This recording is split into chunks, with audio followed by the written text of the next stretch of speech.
Welcome to another episode of Talking College Football with JJ Kitchen. Of course, I'm your host, JJ Kitchen. It's been a wild couple days, more than what people would have thought. We sit here today. Pitt received its bowl game. Obviously, not exactly a inspiring bowl game. Obviously, headed to Detroit. No longer the Quick Lane Bowl, but the outside of sports game bowl, something like that.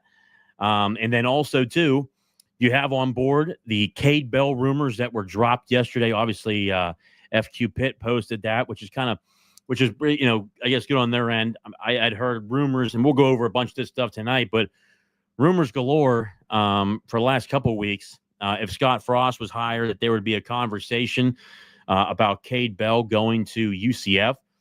At this point, I think those are just rumors at this point, but we'll see.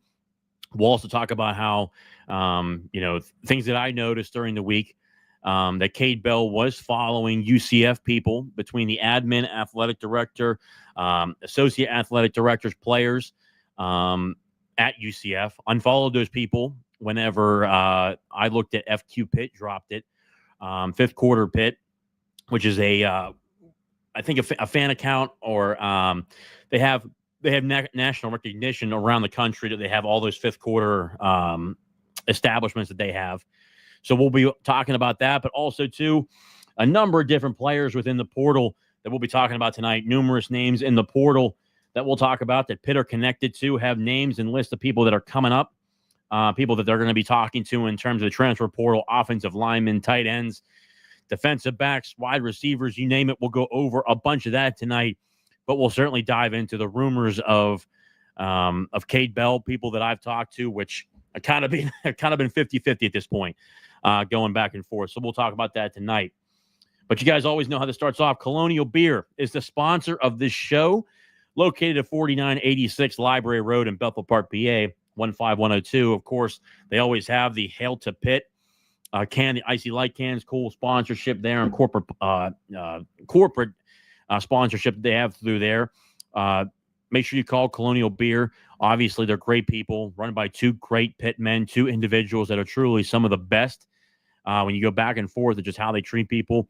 But more importantly, two individuals that are certainly invested into Pitt with Alliance 412, season ticket holders, you name it, people that are really involved with what Pitt does on a day in and day out basis. So really appreciate what Colonial Beer does. Go see them at 4986 Library Road in Bethel Park, PA, 15102. And again, tremendous people. They do a lot of work in the community, but great season ticket holders for Pitt as well. Obviously, too, the show is sponsored by Thompson Law Group with Brian Thompson, an attorney on your side. Right now, with many people struggling with the economy and rising costs, they're helping many people in their businesses with their debts, and they're offering free telephone consultations to assess all options available to those who are struggling, no matter the type of amount of debt they are in. You can reach out to them at 724-799-8404 or reach them at thompsonattorney.com. Guys, again, I use Brian personally, an incredible individual, an incredible person, to say the least. He does a lot of good work with the people in the community, comes from a great family, has a great family, just tremendous people overall. Obviously, too, he's a season ticket holder himself. The one thing that's really good about Brian is he doesn't care about you as the individual or as a number. He treats you as a person, and each one of you have different needs and different results that you're looking for. And unlike the larger law firms, Brian deals with you personally. And make sure you get the individual results that you need to take care of and get the results that you need in your situation. Make sure you call Brian at 724-799-8404 or visit him at thompsonattorney.com. Obviously, the questions are coming in here tonight. Obviously, if you have not done so, obviously down below is the Super Chat button down below. You can certainly use the Super Chat button to get your question to the top, because obviously we'll have a number of questions here tonight. Questions are already flowing in as they are. But, of course, if you want your question read on the screen, use the Super Chat button. Make a small donation to the program. So always appreciate it, and always appreciate the support that you guys show to Talking College Football with JJ Kitchen. Guys, as we get into it here, if I can just drop this out of here.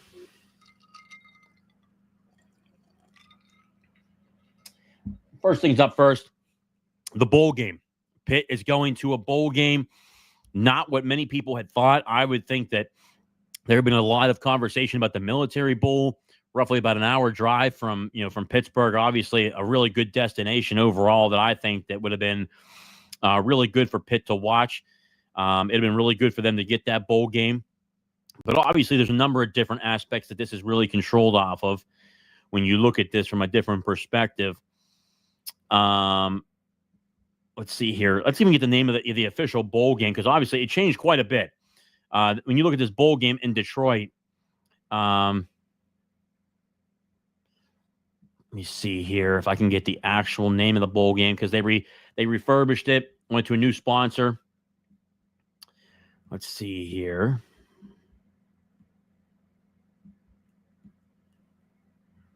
Let's see. It's the Game Above Sports Bowl, which used to be the Quick Lane Bowl, which Pitt had been to. They faced Eastern Michigan last time they were there. Obviously, this will be Toledo. Jason Candle, who I think is a tremendous football coach out of Toledo, has done a really good job there and what he's been able to do in terms of collecting winning football there.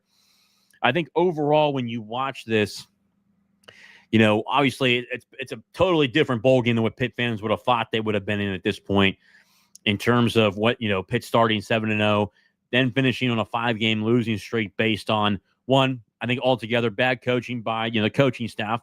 And a couple of those games, I think Virginia, regardless who would have been in that game, if Eli Holstein plays that full game, I think they win regardless. But it shouldn't have been that close to begin with, even with the injuries that they had. They should have won that game. They should have won the Clemson game. I think if Eli Holstein plays in that game, they win that football game. And obviously, too, they should have won the Boston College game. But you look at those 3 games overall, potentially 3 more wins, 2 more wins, at the least. I think overall, when you look at Pitt, it was a bad way to go out. Obviously, watching and looking at Carlo Zovko, who obviously used to work at Pitt, was a tremendous recruiter at Pitt, to say the least. Obviously, his connections overall, and just a tremendous Pitt man he is. The amount of wealth of knowledge that he has, Pitt kind of got shafted a little bit. I understand 7-5, but also, too, North Carolina going to Fenway. I don't know about that. I think the Military Bowl, I thought that could potentially Pitt, obviously, with the way that Pitt fans like to travel for bowl games. But Pitt's headed to Detroit, and when you look at it overall, Detroit would obviously be a better drive than what Fenway is. Obviously, you're stuck facing a Toledo team, which is a good football team, but not the type of bowl game that you wanted to truly be involved in. That's not exactly the greatest bowl game to be involved in, obviously. Lower tier bowl game. But for Pitt, their job is to win that football game. It's going to be a tough football game for Pitt between the players that are currently still injured, the players that have graduated, and then the 9 players that have entered the transfer portal in that time period. Who plays a quarterback in that game will certainly be a question mark. Obviously, we're not sure if Eli Holstein will be back. Obviously, the good thing for Pitt is it's on the 26th, so he's roughly got about 2.5 weeks left to get ready for that football game if he's able to go. Obviously, you still have Ty Diefenbach still in that room, David Lynch, Julian Duggar, 3 quarterbacks that are left on that roster right now. Obviously, if you'd love to have Mason, who would be a true freshman coming in, he'll be there. Eli Holstein, you truly wish, obviously hope that he's healthy enough to go. But we'll continue to monitor it. Obviously, it's not going to be the game of all games, obviously, for Pitt. 7-5 right now. You want to win that football game. I think, honestly, not want to. You need to win that football game. You look at the depth chart for Pitt right now. There's a lot of guys out for that game. I think that could potentially be a problem. I think overall, depending upon when we do a pregame and a preview of a Toledo versus Pitt, we'll probably do that in a couple weeks. I'll do a lot of roster study. I'll do a lot of film study in the meantime to give you guys an update on what they look like. I know they're a good football team. The MAC always certainly has good football teams. Obviously, Ohio, congratulations to Tim Albin in Ohio, who won the MAC this year. Tim Albin just recently took the head coaching position at Charlotte. Was hearing through thick and thin, going to Charlotte. So obviously good, congrats to him. Good luck to him. Obviously, Tony Gibson leaves NC State, the defensive coordinator from NC State. Obviously used to be the defensive coordinator at West Virginia for all those years whenever Pitt was facing them. He takes the head coaching position at Marshall. Christian Spears, obviously, who is the associate athletic director at the University of Pittsburgh under Heather Lyke, leaves Pitt, goes down to Marshall. I think he's got a lot of questions to answer. I personally don't think he's done a good job when he's been down there. He was certainly hyped up, to say the least. Whenever he was leaving here, I think overall he has done a really horrific job down at Marshall, allowing Charles Huff to leave to go to Southern Mississippi, where we heard a lot about that during that time period. I think from people that I've talked to, he didn't even have a contract this year. Just overall, really bad situation down at Marshall. I think he got a good football coach in Tony Gibson, but Charles Huff should probably still be there because he just won the conference this year for Marshall. So a lot of question marks down there for what they're doing. I don't think he's done a particularly good job, but we'll monitor that as well.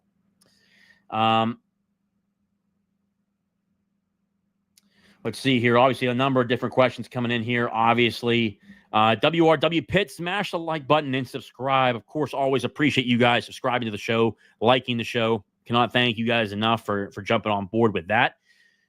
Obviously, too, the rumor mill that really went around here really yesterday. It really became public yesterday, between FQ Pitt. Let me see here. So the question mark really comes down to Kade Bell to UCF. And to put it into perspective, guys, when it comes to these rumors, I truly still think they're rumors at this point. I had heard, and we talked about this the previous show. Scott Frost, who has really been out of football, he was, an assistant or an analyst wherever he's been. He was in the NFL for a little bit, came back to college. Obviously, he's hired at UCF. I had heard from a number of different people back and forth, and it's really been 50-50 to this point, to where one he's going and then one he's not. I seem to lean more that he is going to UCF. The reason why, from some people that have told me that he's going, there have been prominent people that have told me that he is expected to go to UCF. There have been prominent people that have told me he's not, that these rumors are fake, that they're not true, they haven't been validated yet. So that's why we still keep him in the rumors. But overall, one thing that was very noticeable to me when I was doing research from talking to different people is that he was indeed following a number of different people. And I mean the athletic director at UCF, associate athletic director, recruiting coordinators, certain players from UCF. He was following those people because I went and even checked myself. After the bombshell that FQ Pitt put out, fifth quarter Pitt put out on Twitter yesterday, he unfollowed all of those people, which I thought was a little bit skeptical, to say the least. When I look at Kade Bell's offense and I look at, it's Scott Frost's offense, I think there's a lot of similarities in what they run. There seems to be an idea that, that they certainly run the same two offenses. Obviously, people know Scott Frost well from Pitt, because not just from his time at UCF, but he went to Nebraska, ended up hiring Mark Whipple from there. Mark Whipple, who was the offensive coordinator for Pitt, obviously during 2021, 2020, and 2019. 2 years that Mark Whipple was the offensive coordinator here, was on the verge of getting fired because it was not good here. Has a tremendous year under 2021 with Heisman hopeful and Heisman finalist Kenny Pickett, Jordan Addison. Kenny Pickett was a first-round pick. Jordan Addison was a first-round pick. You certainly had those two guys on there, Taysier Mack, Lucas Krull. Lucas Krull's in the NFL playing for the Denver Broncos. Jordan Addison's there with the Minnesota Vikings. Izzy Abanikanda is in the NFL with, I believe now he's with San Francisco 49ers. So you had a lot of NFL talent on that team. Taysier Mack, he was a tremendous player on that team. Matt Gonsalves played on that team. He's now in the NFL with the Indianapolis Colts. You had a number of guys up front that went to the NFL. So you had a lot of guys there. But the only problem is that he was involved with recruiting a little bit for Nebraska. That really blew back on Mark Whipple. Obviously Pat Narduzzi fires Mark Whipple. It didn't help that Mark Whipple and Pat Narduzzi did not get along in their final year that was there. I think if it wasn't for Kenny Pickett, Mark Whipple gets fired, to be quite honest with you, after his second year. Mark Whipple seemed to be a little pissed off about that. There was discussions about that. But I think that we can all agree, with any head coach that just Pat Narduzzi's not exactly the easiest person to work for. I mean, you're kind of putting it lightly. Not exactly the easiest person to work for. Also, too, when it comes to this situation, it seems like there's a lot of similarities between how they run their offenses between Kade Bell and Scott Frost. Overall, he was following a lot of those guys. He's no longer following them now. We're going to be watching overall this week. I think if he does go to UCF, we're going to find out this week. I wouldn't expect this to go long. I think the agents will work it out, figure out a dollar amount that they want to be on.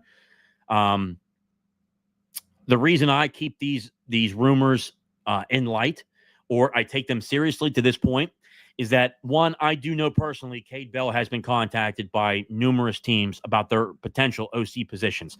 I personally know that. I personally know that he has been contacted by other teams. That's a fact. It doesn't matter if it's UCF, Florida. There was a potential at Georgia, a potential at Oregon, because Will Stein, who's the offensive coordinator, Oregon, was looking at head coaching positions. But also, too, the people that I talked to about roughly 2 weeks ago told me that Gus Malzahn was going to resign at UCF and then go to Florida State. I called bullshit on that. I didn't think it was real. Well, I was wrong. He did resign from there. And that same person said that Kade Bell was being contacted by UCF and potentially Scott Frost. For the longest time at UCF, they thought it wasn't going to be Scott Frost. They thought it was going to be Liberty's head coach. I'm drawing a blank on Liberty's head coach's name right now. I'm getting so many head coaches through my mind right now. John Summerall's with Tulane. Jamie Chadwell. Jamie Chadwell was down at Liberty. He's involved in a number of different searches between West Virginia, North Carolina, UCF. For a long time, we thought he was going to go to UCF. Well, Scott Frost comes in. From what my understanding is, Scott Frost is going there for a pretty cheap price tag. I mean, I don't think he's going there for quite a lot at all. Gus Malzahn, from what I was told, didn't like the situation that was happening with NIL. Didn't like NIL, didn't like how UCF was falling behind with NIL. He resigns a lot like Chip Kelly in terms of what he was doing at UCLA. He leaves UCLA to go to Ohio State to be an OC. This kind of falls in line with what he was doing. Gus Malzahn resigns from UCF and then takes the head coaching and takes the offensive coordinator position at Florida State, because it's a lot less on them as a coordinator. The head coaches in college football now are not just head coaches. They have to bring donations together. They're donors together. There's so much outside of what coaches do in terms of head coaching to what they do now. It's a lot different, and it's not for everybody anymore. We saw Nick Saban leave because he didn't want to deal with this shit no more. He didn't, Jimbo Fisher's still out of the league because he couldn't deal with it, and he honestly couldn't win with any quarterback. Didn't matter who he had or how much money he had. He's out of it. You saw, obviously, a number of different coaches. Obviously, even in college basketball, guys, Jeff Hafley leaves Boston College to go to the NFL. He leaves because he don't like the NIL situation. I think Boston College did a really good job of filling their spot with Billy O'Brien, who I think is a tremendous football coach. Bill O'Brien had a good staff up there. Obviously, he's got a lot of connections. He has a lot of connections up there in Boston College, but also, too, Robert Kraft. He's been donating money to Boston College. He's been a big donor there. I think their pot looks pretty good right now on what they're looking to go for. You look around the country, North Carolina. I'm going to be putting out a video this week from the podcast here. North Carolina, I don't know what the hell they're doing down there. That's an absolute shit show. They're interviewing Bill Belichick, who's a year older than Mac Brown.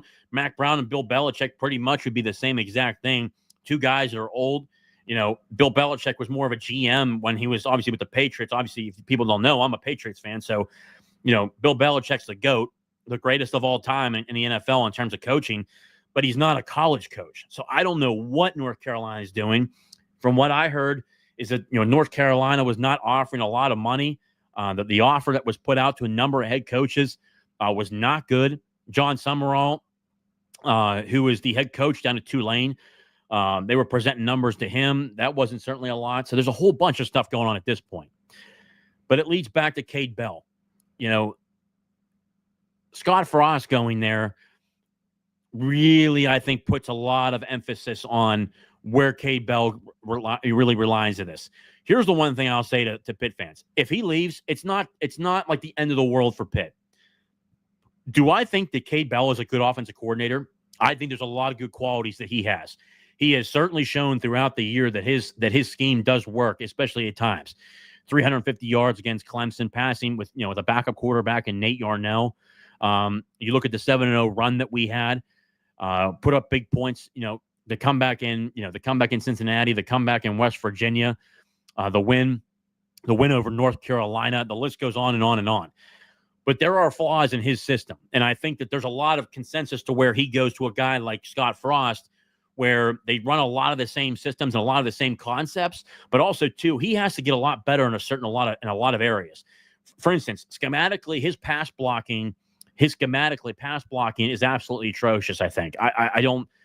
It may work in the FCS, but it's not going to work in really power forward football. For instance, a lot of pin pull blocking scheme where you have the wide receiver cracking down on a defensive end. Well, when your wide receiver's Raphael Poppy Williams, who's at 5'8", not exactly sure he should be blocking down or doing blocks. For instance, blocking down on defensive ends who are literally twice his size. I mean, literally just massive individuals at defensive end. We saw it at West Virginia. We saw it at Louisville, SMU, Boston College. I mean, I can go on and on. And the guard pulls to try to catch that guy, especially too as he comes down and he's trying to attack the quarterback. And P4, I think that gets your quarterback killed, and we kind of saw that this year. Now, I think there's a number of different guys where you can look at and say, hey, there's a number of different offensive linemen that maybe you can really upgrade overall. Pitt's certainly involved in that. We'll go over a number of different names in the portal that Pitt has been connected to. But when I look at these rumors right now, I take them seriously because I have heard that he has been connected to them. I know for a fact he's been called by a number of other teams. The only thing that I kind of look at is that if he wants to go, then let him go. We'll be fine regardless. Everything I've been told is Eli Holstein is happy here as long as we're getting after offensive line recruiting, offensive line portal play. Probably a couple wide receivers or some wide receivers are involved with here, offensive linemen. There's things Pitt can do. Pitt's in a good position. They have a lot of talent on the roster right now that makes them attractable. The only thing that I look at is, one, it would be somewhat of a bad look, obviously, to let a guy like that go. He's been here for a year. The other side of it is that you go hire another coordinator. You're learning a whole entire new system after this year again. But for me personally, I don't want a guy that's going to be here that doesn't want to be here. You know what I mean? The one thing that I'm a little upset about is that, Kade Bell had worked for his dad for numerous years. I appreciate the hard work that Kade Bell's done here. I mean, he's done a lot. I mean, from what we had, in terms of what the offense looked like last year to this year, there's games that we should have won towards the end of the year, but we were 7-0 at one point with a lot of conversations, especially nationally.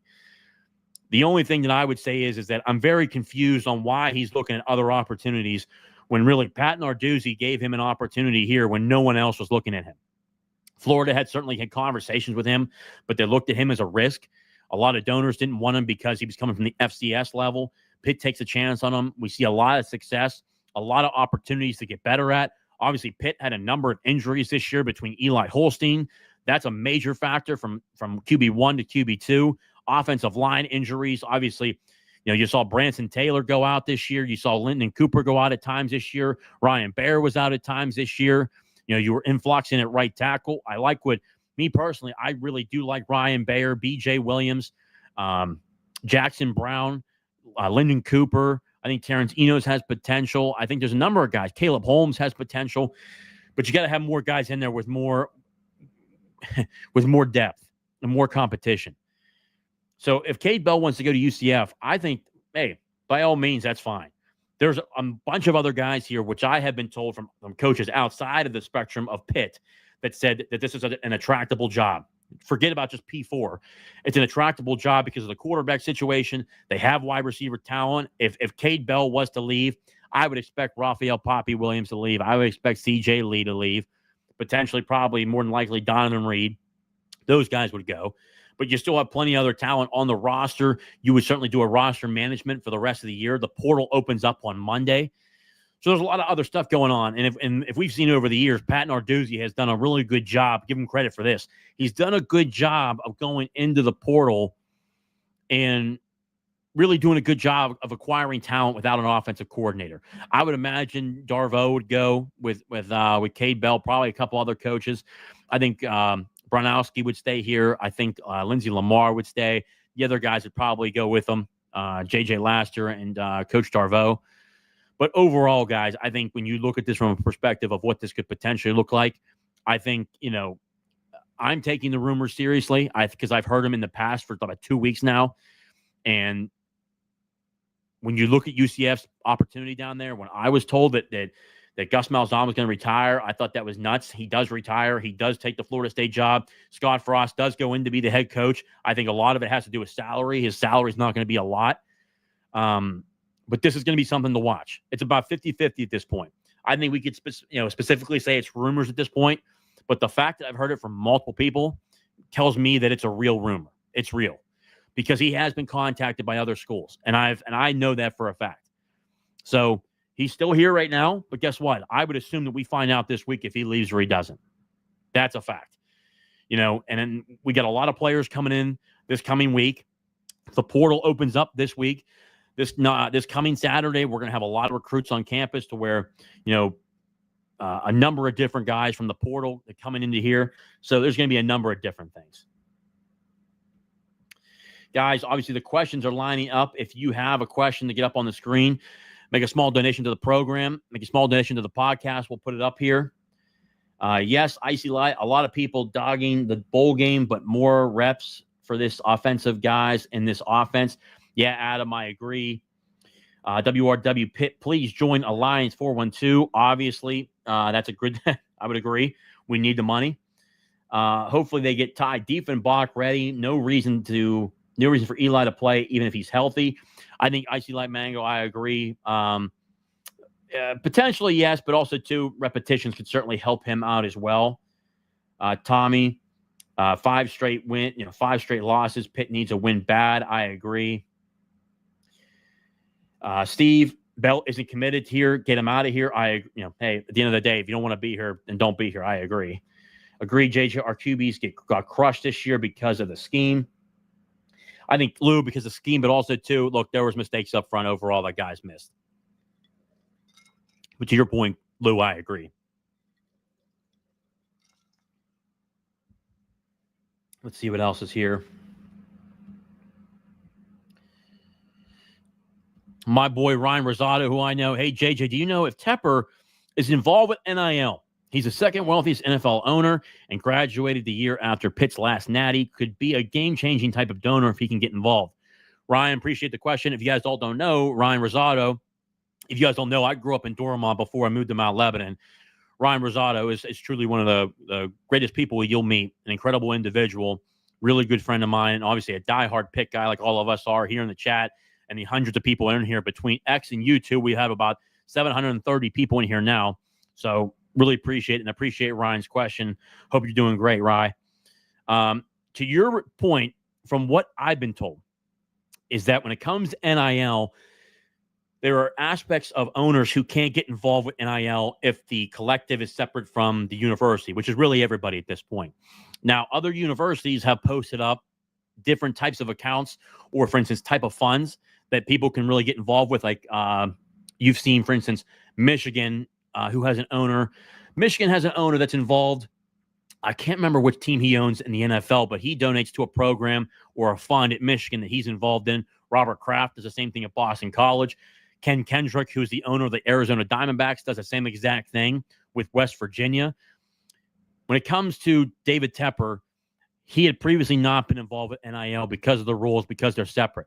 Now, Alan Green has opened up the athletic directors fund, which is basically a discretionary fund that the athletic director can use for anything he seems deemed necessary. Here's what I'm telling people.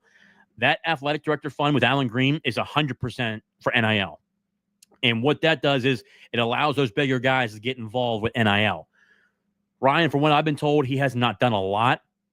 He has been involved a little bit with NIL. He hasn't done a lot. I think with the Alan Green hiring and creating that fund, really getting ready to because this year I expect revenue sharing to get passed by the House and Congress. So really, what they're going to do is they're going to bring Lions 412 in house and make it a part of the University of Pittsburgh, where then you can donate big dollar amounts and get tax deductible. Is from what I'm told. That's what they're getting ready for. Now, from what I've been told, is that David Tepper is very much involved with pushing forward the agenda of the stadium that Pitt needs, which that's going to happen. People can come back to me in 2026, and if I'm wrong, I'm wrong. But from everything I've been told, between Joan Gable and Alan Green, they called it necessities. The Steelers are getting ready for about a $350-400 million renovation to Acrisure. I think Pitt's ready to get out of there. I think that they want to create a little bit of separation there. Obviously, these past couple years, not the 3-9 year, but the 2021 season, we averaged about 54,000. This year, we averaged about 54,000. I think in the new stadium purposes, it'll be about in the 44 to 49,000 range, and from when it comes to that stadium. But when it comes to the NIL aspect, he really has not been involved. And I think that what's going to happen now is that Alan Green, with him coming on board, Heather Lyke really didn't get involved with NIL. She wasn't a big fan of it. She was pretty much old school in terms of how she was a part of a compliance at Ohio State, at the NCAA. Alan Green's a complete opposite. This guy's involved with NIL. He wants to grow NIL. He understands that this is what truly gets them involved with being able to attract more money in terms of NIL, corporate sponsorships, business development. When you're out there, I'm a big person when it comes to sales or any type of relationship building. It's important to go meet those people in person. It's important to have those dialogues in person, to have those conversations where you're meeting people, not just by phone call, not just by Zoom, but getting involved with having an event to where you meet those people in person, understanding who they are. I think if they contacted David Tepper, I think he would get more involved, but it's up to Alan Green to really take that first step. Heather Lyke did a horrible job with that. She just didn't care. I mean, I'm just calling it the way it is from people who have told me. She didn't care about NIL. She certainly didn't help Pitt with NIL. If anything, she heard it. Luckily we got Chris Bickle is a godsend with Alan Green and Joan Gable. Pitt's going to be very much involved with revenue sharing. When the revenue sharing starts, you'll probably see a couple sports get cut. It is what it is because every other school is going to be doing the same exact thing. But going forward, it's going to be well known going forward that they're going to be well involved with revenue sharing. And Chris Bickle even said that to ESPN, if you guys have not seen the article with Chris Bickle and Alliance 412, when Pitt was 7-0, he says they're going to be up there. And this could be a resurgence for Pitt. And I think that's going to go forward with it starting in July. From what my understanding is through research, through Congress, it looks like if it gets passed in April, it'll be enacted in July where revenue sharing contracts can start to go through. So we'll start to see that. But right now, he's not very much involved with NIL. And it comes to, obviously, you've got Pat Bostic, who I think does a great job in major gifts and what he's able to do. I just think that now with everything moving forward, they're going to start getting really involved. And I think that a guy like Pat Bostic involved is going to be a really good thing because he's a Pitt guy. He's really good and he's really involved with being able to bring guys in terms of NIL. He'll be a really good job there. Alan Green will do a really good job there.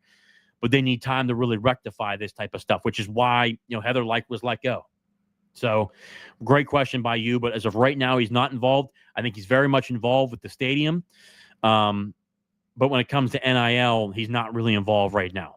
Just really not.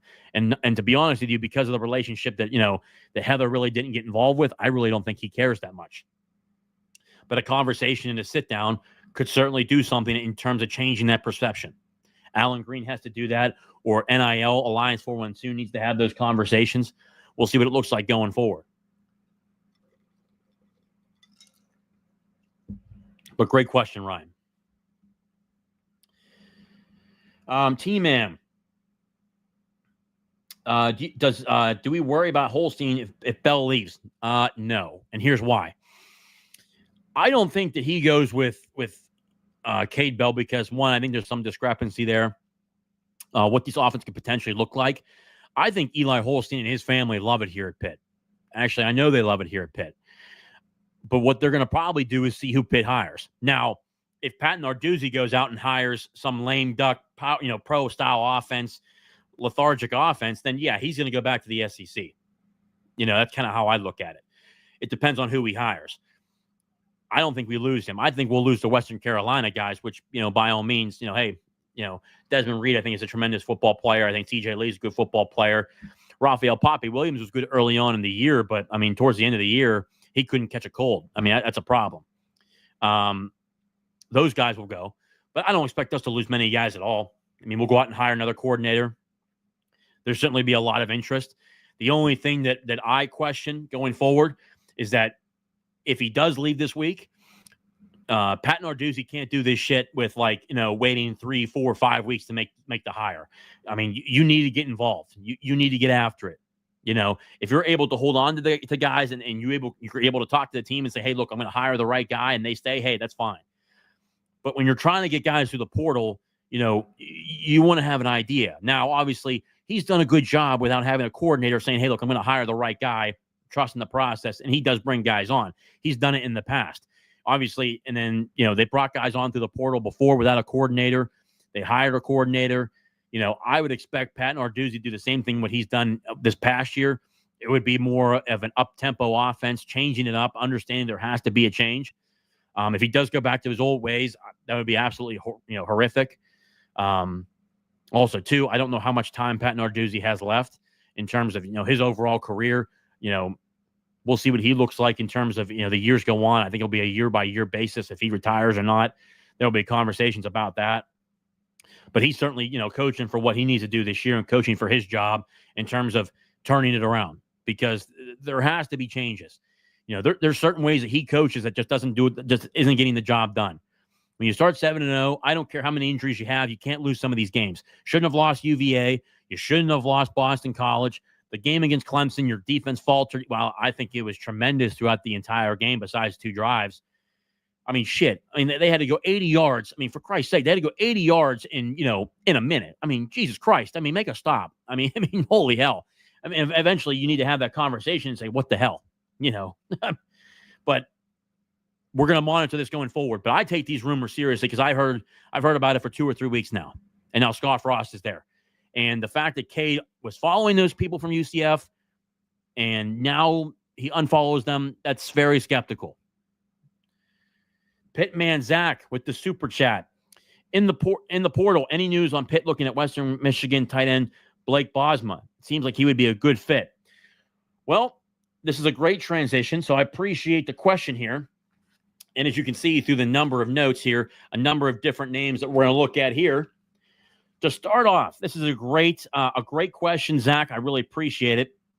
But as we go through the notes here, some players that Pitt has been connected to, and obviously I think that the first question that people really want to get involved with is the offensive line. What players have Pitt been involved with the offensive line? And there have been many, and there have been aplenty. The first one, offensive line, we talked about before, Derek Simmons, offensive lineman out of Western Carolina. He's got over now 20-plus offers from NC State, NC State, Michigan State, North Carolina, Missouri, Texas A&M, Pitt, and numerous other offers that he's had as well. Derek Simmons, I think I looked at his tape. Obviously, a guy that's 6'6", 320 pounds.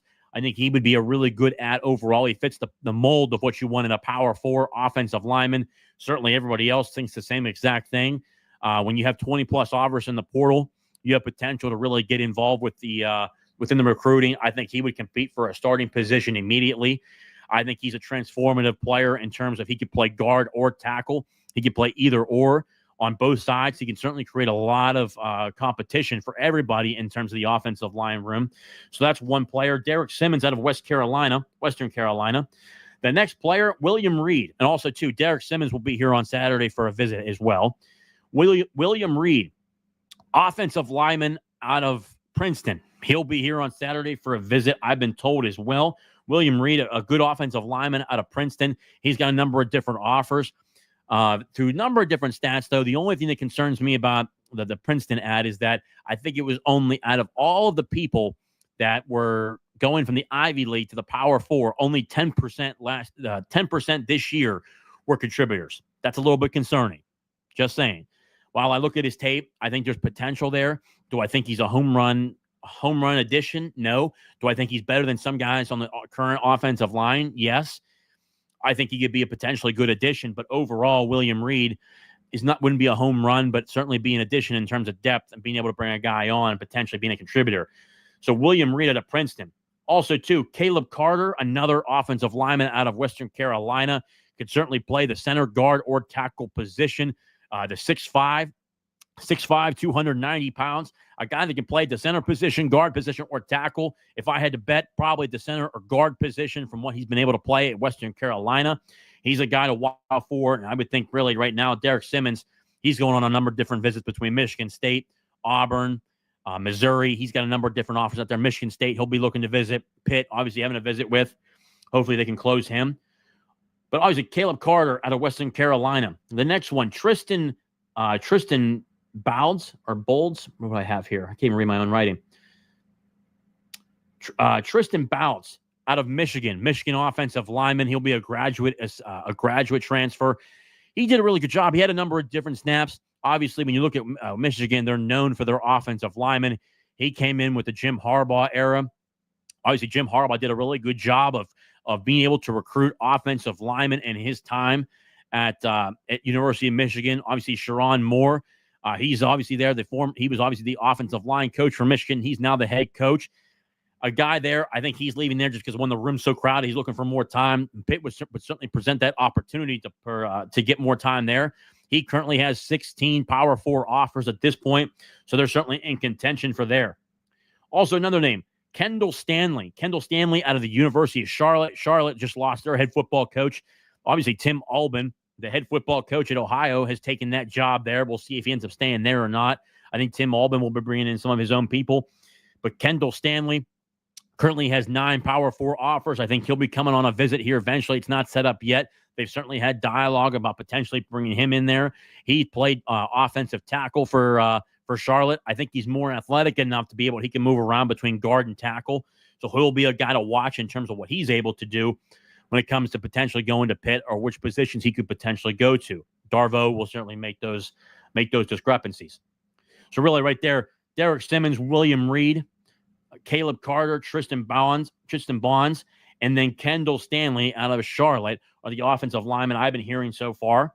At the corner and safety position, Coy Beasley, who was really involved with Pitt in his time period when he was here, he was very much involved, was down to a final 2 between Purdue and Pitt. Purdue lost their head football coach. Walters ends up getting fired from Purdue. Barry Odom becomes a new head football coach at Purdue. He leaves UNLV. I would expect Brennan Marion to go involved. Probably Brennan Marion would become the offensive coordinator at Purdue with him as well. But they're going to probably bring in their own people, what they're looking to do. Coy Beasley, though, no longer there. He was there truly because of Walters, the head football coach. He was promoted. He was a defensive backs coach at Purdue. Really turned out a number of different guys into the NFL. He's no longer there, and neither is Coy Beasley. He's also not there as well. So Coy Beasley out of Purdue, a guy to watch. Another guy to watch, Bryce Pollock, Mississippi State. When he goes in the transfer portal, I thought he was a tremendous athlete when he came out of high school. I thought he would have been a tremendous add in terms of Pitt's defensive backs. He certainly played a lot this year for Mississippi State. He may be asking for quite a bit of price tag. He's already got 10 plus offers. I can't remember the total amount, but I know it was 10 plus. I have here in my notes here. Yeah, 10 plus offers. He's a guy that I think can come in here and play in our aggressive style defense, especially too when you're playing a quarter style defense. You want guys who love press coverage, guys who are very physical at the point of attack. Bryce Pollock would be another one of those guys you could potentially look at. Obviously, too, here out of FIU, Harakai Masses out of FIU was an All-American this year at the cornerback position. He's been contacted by Pitt. We'll continue to monitor and see what he looks like. Obviously, he's going to be having a number of different offers. Obviously, as a freshman All-American, he's going to have a lot of people on him as well. So that'll be fun to watch there. And the wide receiver position, Jace Brown, wide receiver transfer out of Kansas State. He was really good at Kansas State. Obviously, I would expect him to ask for a decent dollar amount. I think he's potentially a really good wide receiver, a guy that potentially could be really good at a number of teams in the ACC who have contacted him, the SEC who have contacted him. So that'll be a number of guys that we watch there. So Jace Brown out of Kansas State. Obviously, too, Eric Rivers out of FIU, wide receiver, a guy to watch for. I think he did a really good job this year, was getting a lot of attraction. He's in the transfer portal. A guy that we talked about last week, Camden Brown out of Auburn, transfer from Auburn. He was almost committed. during to Pitt. Obviously, picked Auburn over Pitt. Brennan Marion was in charge of that. Recruitment goes to Auburn, obviously, but the amount of changes there, not able to get a lot of time there at Auburn. Hits the portal, potentially an ad there. I like him. I think he's got a lot of talent. Obviously, Peyton Thorne was not exactly the best quarterback there with Hugh Freeze in Auburn and what they were looking to do. Camden Brown, a bigger wide receiver. We'd like to get a couple ads in the portal with bigger wide receivers to really create some size on the outside. I think he would potentially be a good ad. Also, Isaiah Johnson, Michigan State wide receiver transfer, has been contacted by Pitt. He's a guy that certainly watch out for.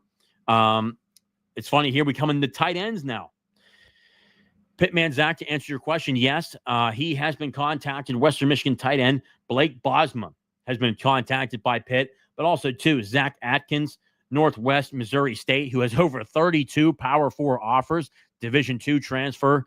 He certainly blew up for how he played in the Division II era, and certainly people think he can certainly translate to this level. And lastly, Tavian Galloway, tight end. Tavian Galloway, tight end from Purdue, another one from Purdue, was certainly had a number of different offers coming out of high school, numerous SEC, Big Ten offers.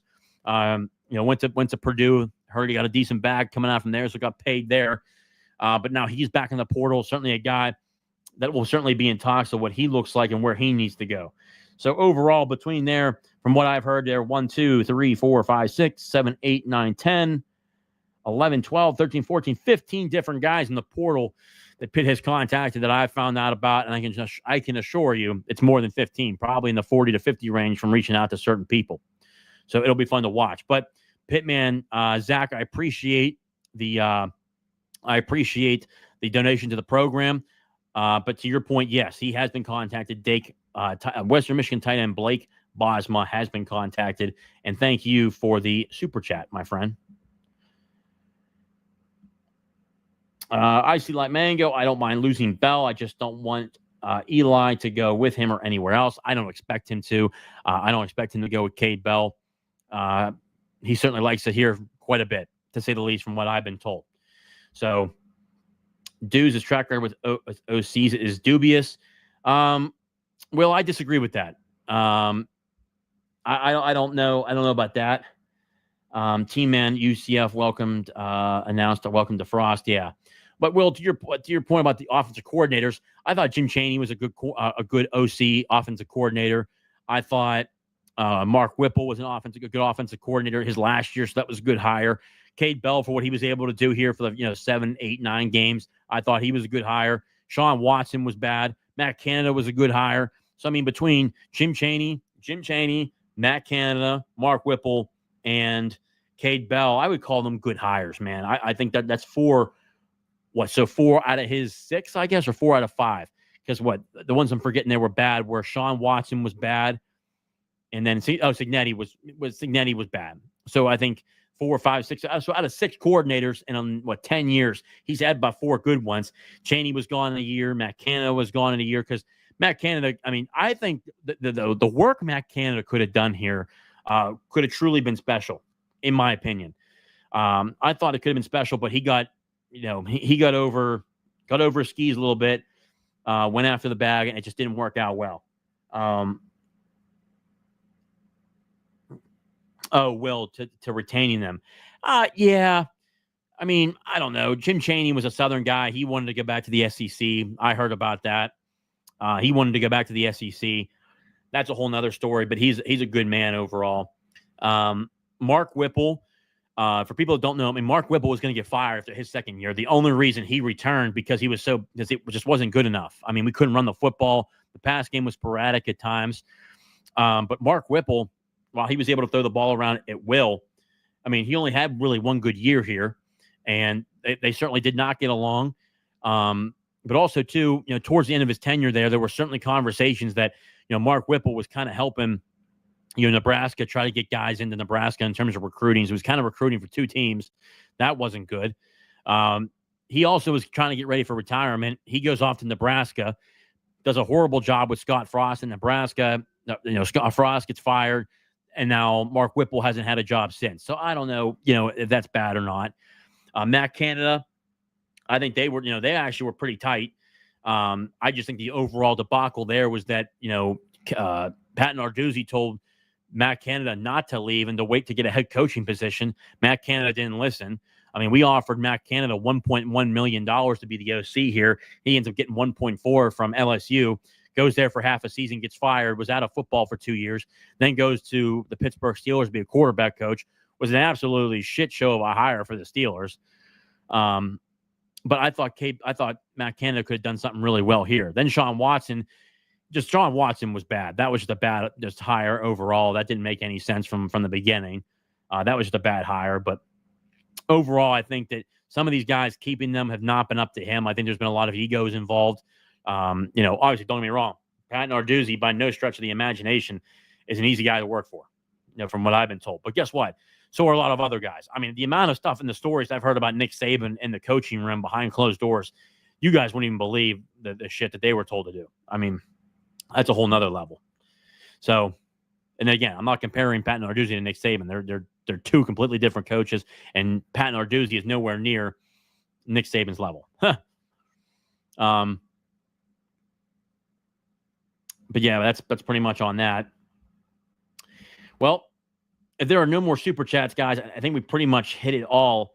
We'll be monitoring the bowl game for Pitt versus Toledo. Obviously, not the greatest bowl game in the world, obviously, but guess what? It's an opportunity to go get another football win. They got to win. I think it's a must-win game for Pitt. I would expect a number of guys not to play from graduation, injuries. We're still a number of injuries that are out. As we get closer, we'll probably find out who's going to be able to play and who's not going to be able to play. But it's going to be interesting. So there's no more super chats, guys. Again, I appreciate this has been another episode of Talking College Football. Guys, hang in there. I appreciate all your support. Share this with your friends. If you haven't done so, subscribe, like the video, share it with your friends. And obviously, too, if you've not done so, reach out to other people, share this with people. But more importantly, hang on to the good news, my friends. We'll probably find out this week if Kade Bell is going to be staying or going. I've heard 50-50 that he's gone, 50-50 that he's not. We're going to find out this week, though. So, guys, as always and forever, I appreciate all the support you guys deliver here to Talking College Football with JJ Kitchen. Stay positive out there. But as always and forever, hail to Pitt. I'll see you guys next time.